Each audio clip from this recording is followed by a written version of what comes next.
ते हुंति परित संसारी। बोलिए भगवान महावीर पावन चरित गुरुदेव जी। बंधु मन वच काय, भव सागर को तरण में करो हमारी सहाय।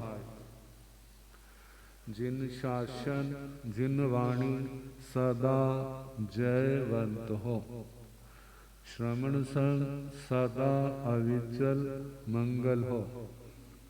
मुक्ति को प्राप्त श्रवण भगवान महावीर स्वामी, उनकी परम पावन कल्याणी भागवती वाणी वाचक प्रमुख श्री इंद्र भूति गौतम आदि गणधर भगवंत, युग प्रधानाचार्य परम पूज्य श्री सुधर्मा स्वामी जी महाराज, उनकी परम पावन पाठ परंपरा वर्तमान आचार्य ध्यान योगी परम पूज्य श्री शिव मुनि जी महाराज एवं गुरुजन सबके पावन चरण सरोजों में मेरा अनंत अनंत बार वंदना नमस्कार। उपस्थित धर्म प्रेमी सज्जनों, माताओं तथा बहनों,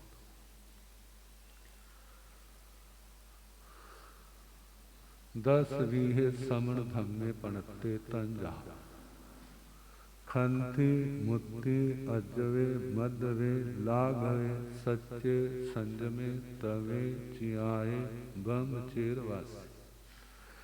क्या इस सूत्र को याद करने का प्रयास कर रहे हैं?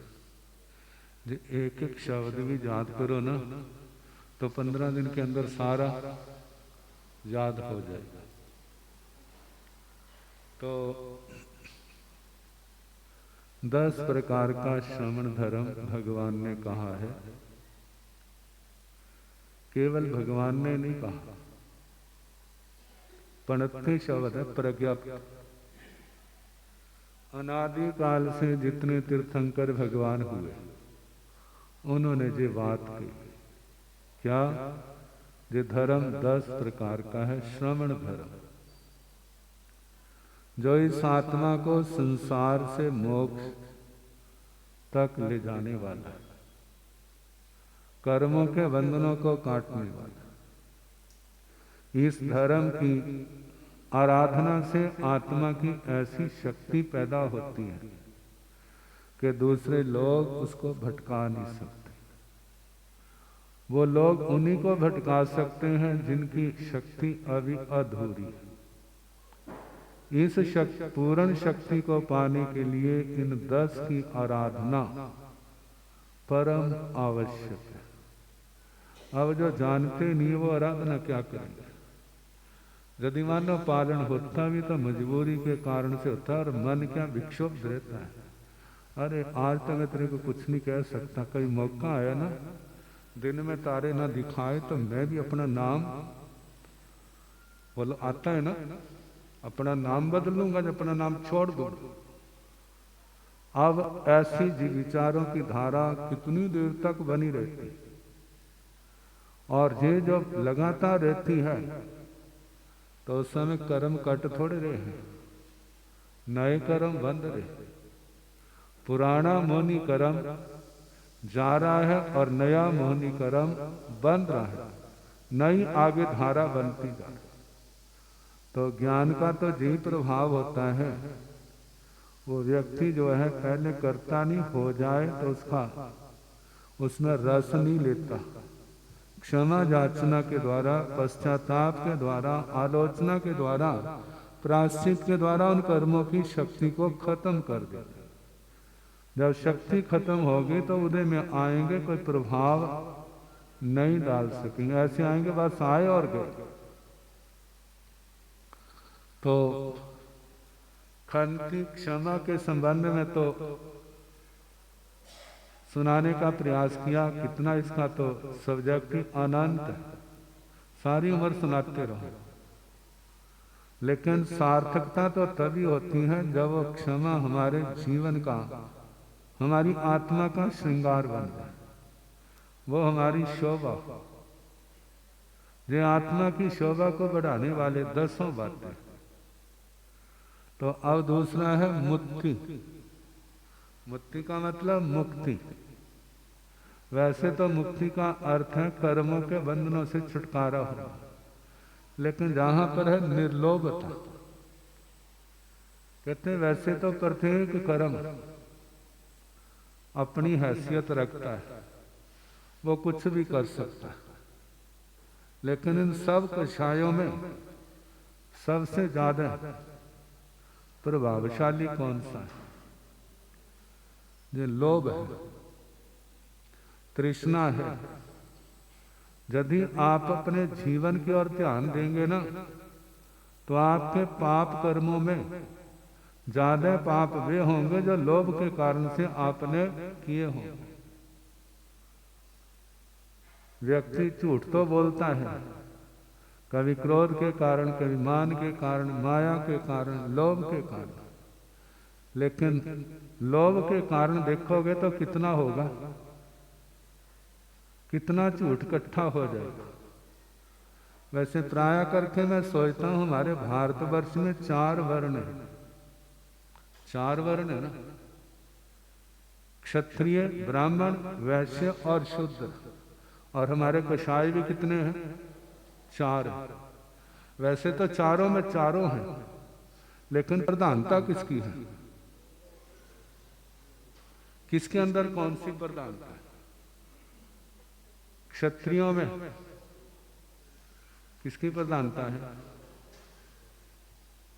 क्रोध की? नहीं, मान की है। उनको बस थोड़ा सा प्रशंसा कर दो, जो मर्जी करा दो, बस उनके नाक के ऊपर कोई आंच ना आए, बाकी जो मर्जी हो। और लोभ कहाँ है? जो दूसरा वर्ण है। और माया कहाँ है? माया अपने पाप को छिपाना, वो तीसरा वर्ण। और क्रोध कहाँ है? वो चौथा वर्ण।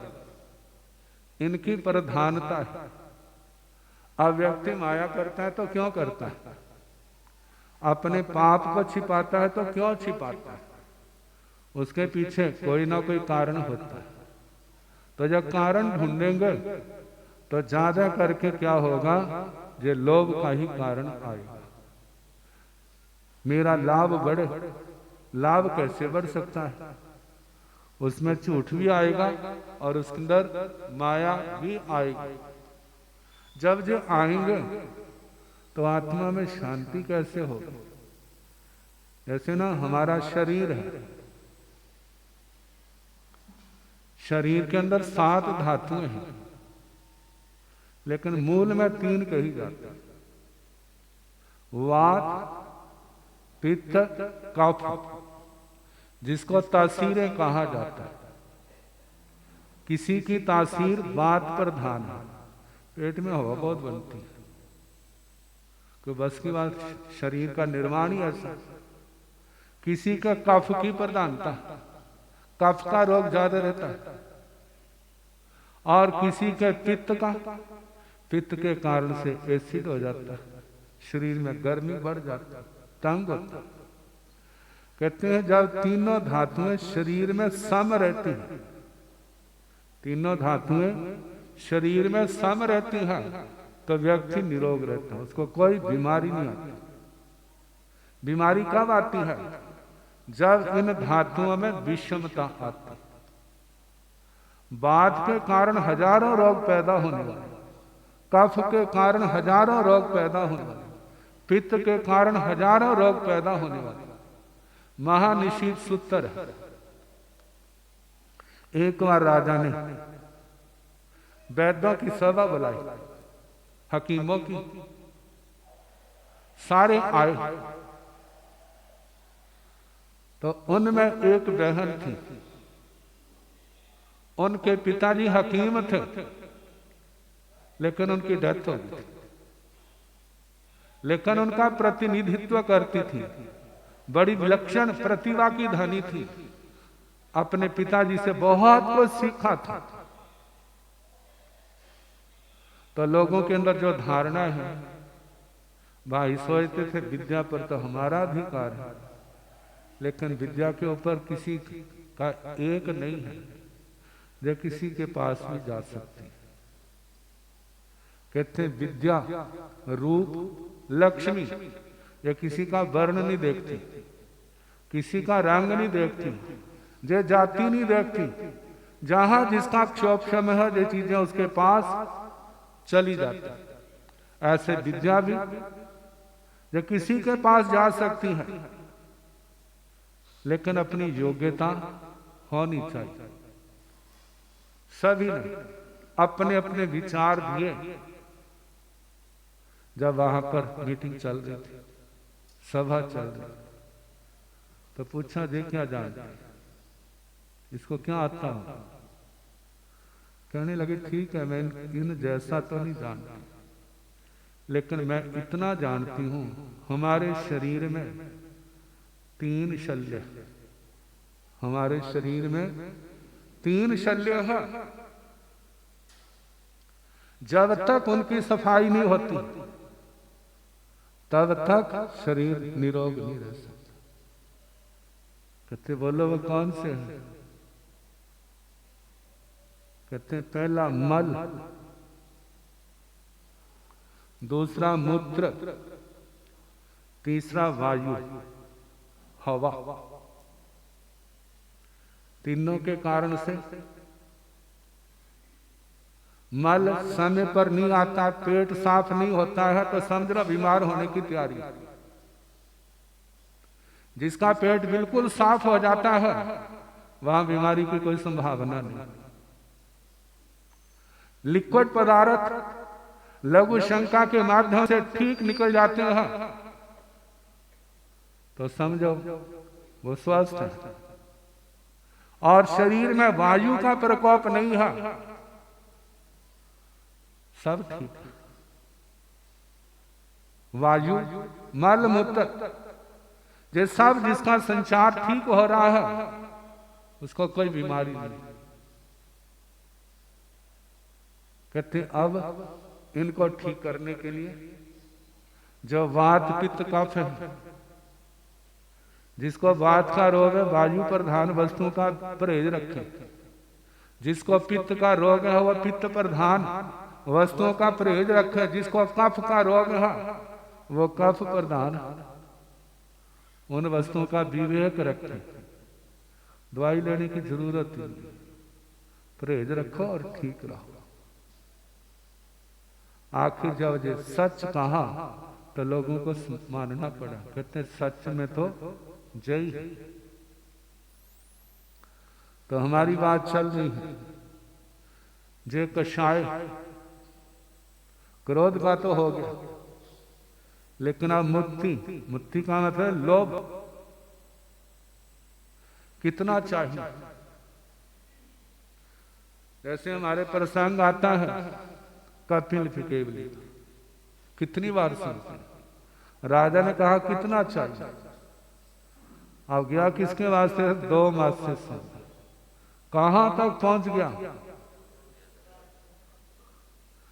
कथाओं में तो राज तक ही कहते हैं, सूत्र में तो कहा है जहां लाहो ताहा लोहो, लाहा लोहो पवड्डाई, 2 मास कयं कज्जं कोड़िए विन निठिया। कोटि से करोड़ से भी वो संपन्न नहीं हुआ, कहां से कहां चला गया।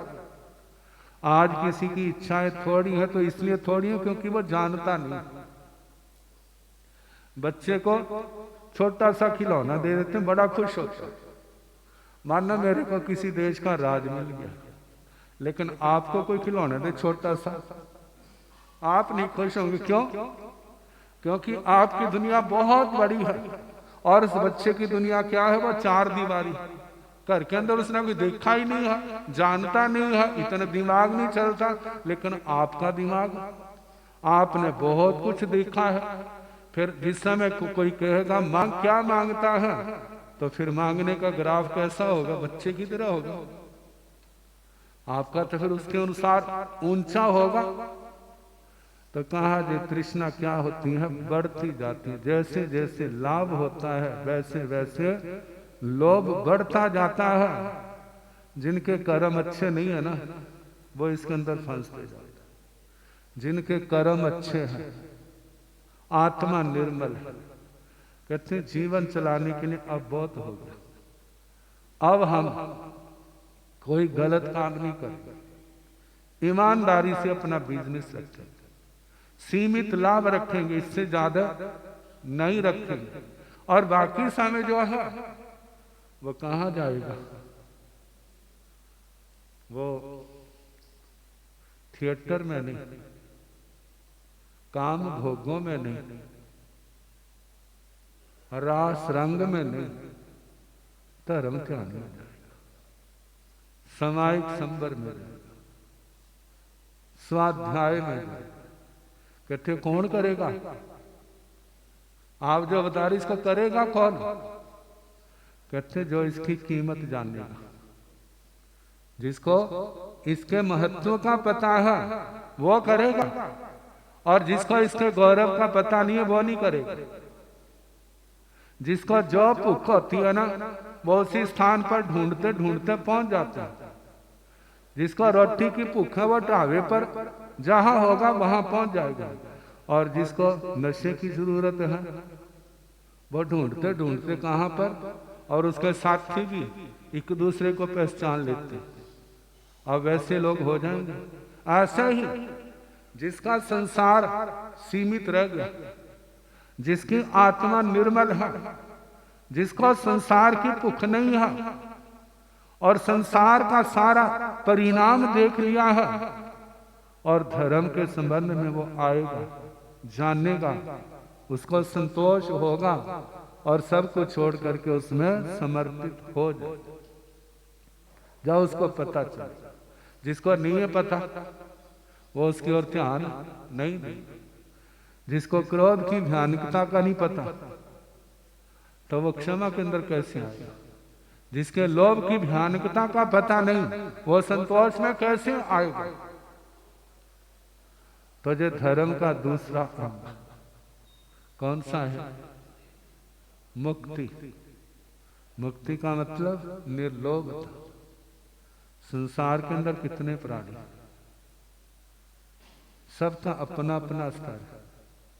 साधु भी तो संसार में, गृहस्थी भी संसार में।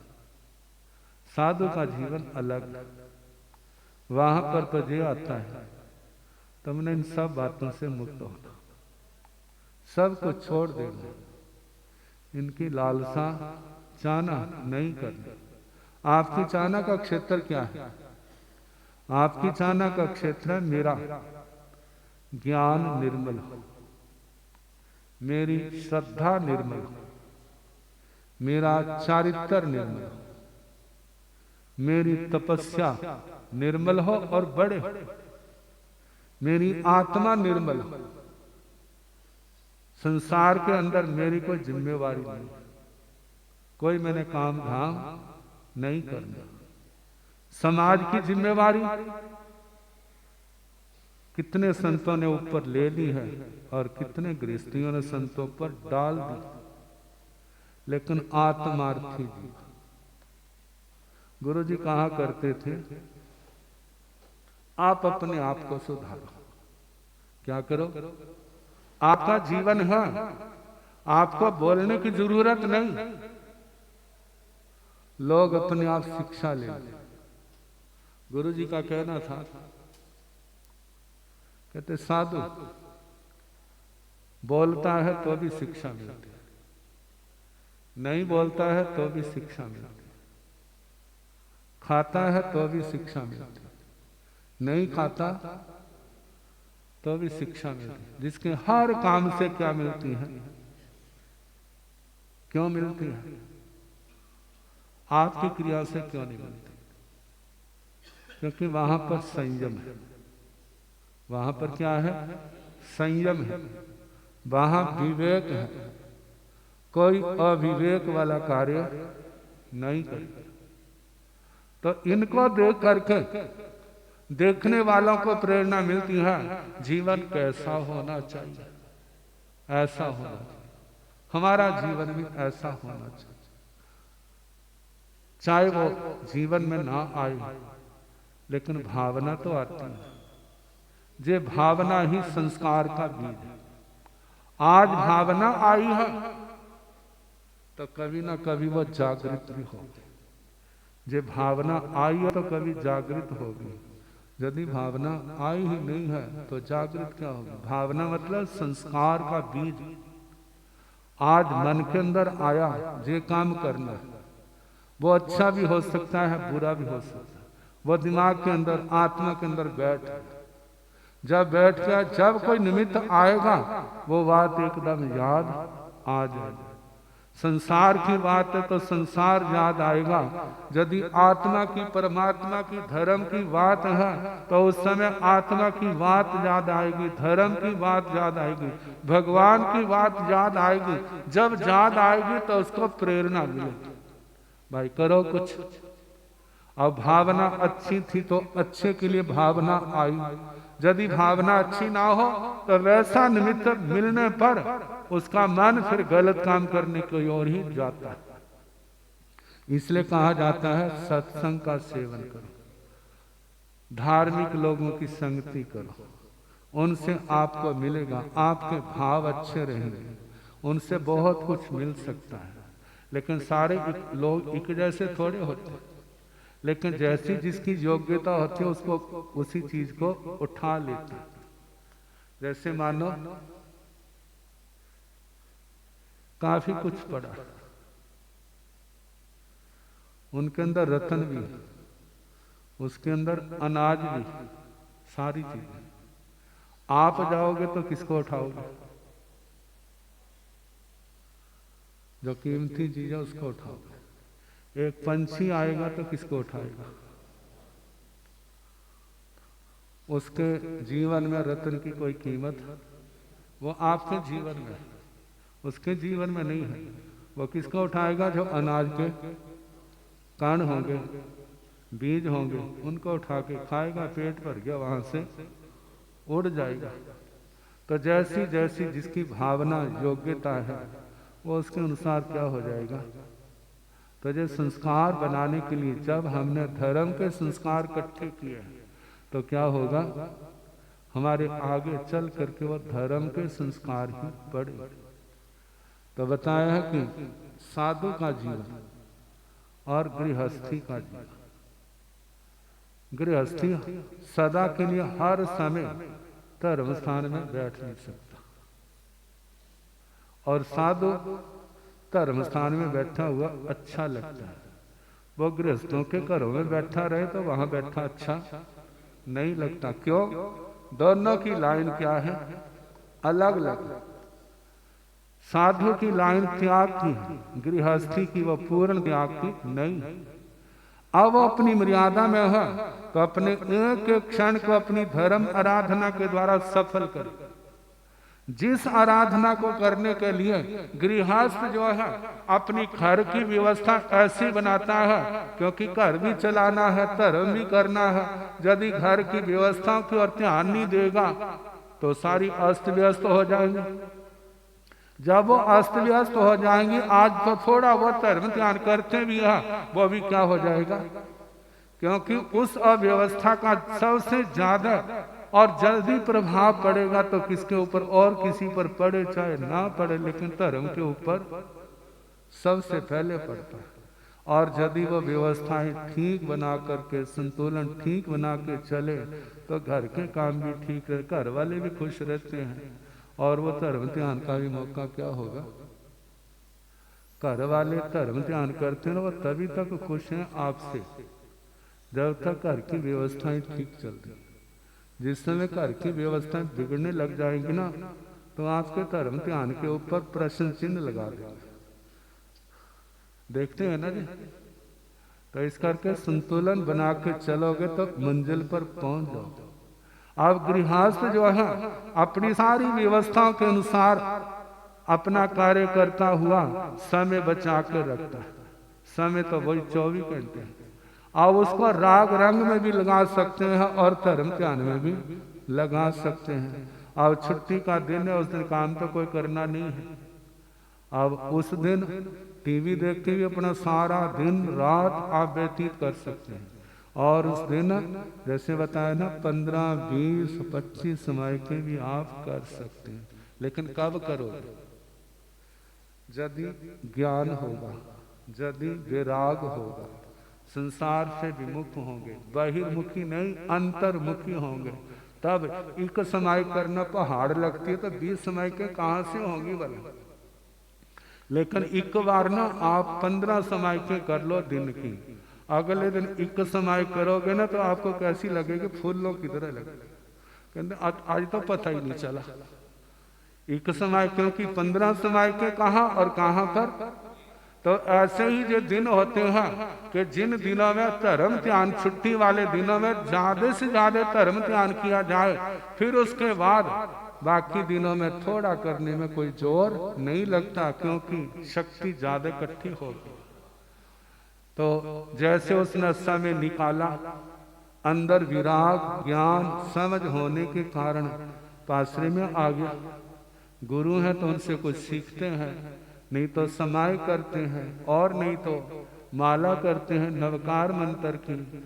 मानो 10 मिनट में एक माला पूरी हो जाती है तो 50 मिनट में 5 माले हो गई। 2 समय के की हैं, कितना जाप हो जाएगा। इस जाप से क्या होता है?